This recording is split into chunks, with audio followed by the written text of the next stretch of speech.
ನಿತ್ಯ ಕಲ್ಯಾಣಿ ಏಳಮ್ಮ ತುಳಸಿ.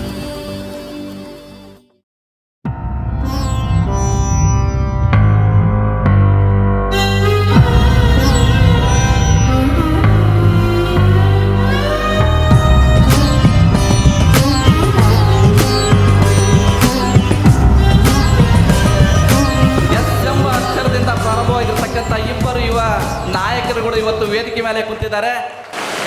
ದಾವಣಗೆರೆ ಅಂದರೆ ಎಸ್ ಅಂದರೆ ದಾವಣಗೆರೆ.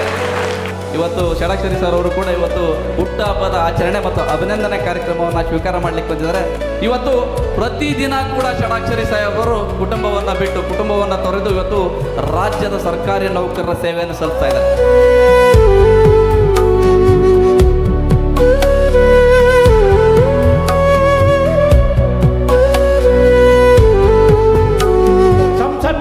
ಕನ್ನಡದಲ್ಲಿ ಧ್ವನಿ ಎತ್ತಿದ, ಕನ್ನಡದಲ್ಲಿ ಪ್ರಮಾಣ ವಚನ ಸ್ವೀಕರಿಸಿದಂಥ ಸನ್ಮಾನ್ಯ ಡಾಕ್ಟರ್ ಪ್ರಭಾ ಮಲ್ಲಿಕಾರ್ಜುನರವರ ಸತ್ಪುತ್ರರು ಅಂದರೆ ನಮ್ಮ ಸಮರ್ ಶ್ಯಾಮ್ನೂರಿಗೆ ಮತ್ತು ನಮ್ಮ ಷಡಾಕ್ಷರಿಯವರಿಗೆ ನಾನು ಸಾಹಿತ್ಯ ಲೋಕದ ಪರವಾಗಿ ಸಮಸ್ತ ಕನ್ನಡಿಗರ ಪರವಾಗಿ ಮತ್ತೊಮ್ಮೆ ಹೃದಯಪೂರ್ವಕವಾದ ಅಭಿನಂದನೆಗಳನ್ನು ಈಗ ನಮ್ಮ ದಾವಣಗೆರೆನಲ್ಲಿನೂ ಒಂದು ನಮ್ಮ ಆಂಜನೇಯ ಇದ್ದಾರೆ, ಇನ್ನೊಂದು ನಮ್ಮ ದುಗ್ಗಮ್ಮ ಇದ್ದಾರೆ.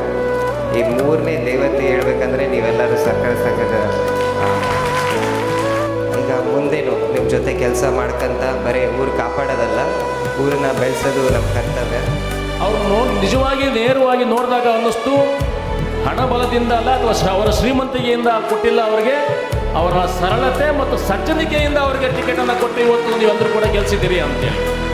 ಆತ್ಮವಂಚನೆ ಮಾಡಿಕೊಳ್ಳದೆ ಆತ್ಮ ಸಾಕ್ಷಿಗೆ ಮೆಚ್ಚೋ ರೀತಿಯಲ್ಲಿ ನಮ್ಮ ಕಾಯಕವನ್ನು ಮಾಡಿದ್ರೆ ಅದು ಭಗವಂತನಿಗೆ ಅರ್ಪಣೆ ಮಾಡಿದಂತೆ ಅನ್ನುವಂಥದ್ದನ್ನು ನಾನು ಭಾಳ ಕಡೆ ಹೇಳ್ತಾ ಇರ್ತೇನೆ. 6,45,00,000 ಜನಗಳ ಆಡಳಿತವನ್ನು ನೋಡಿಕೊಳ್ಳುವಂಥ ಅವಕಾಶ ಭಗವಂತ ನಮಗೆ ಕೊಟ್ಟಿದ್ದಾನೆ. ನಿಮ್ಮ ಜವಾಬ್ದಾರಿಯನ್ನು ಸಮರ್ಥವಾಗಿ ನಿರ್ವಹಿಸುವಂಥ ವಿಚಾರದಲ್ಲಿ ಹಿಂದೆ ಸರಿಯುವಂಥ ಪ್ರಶ್ನೆ ಇಲ್ಲ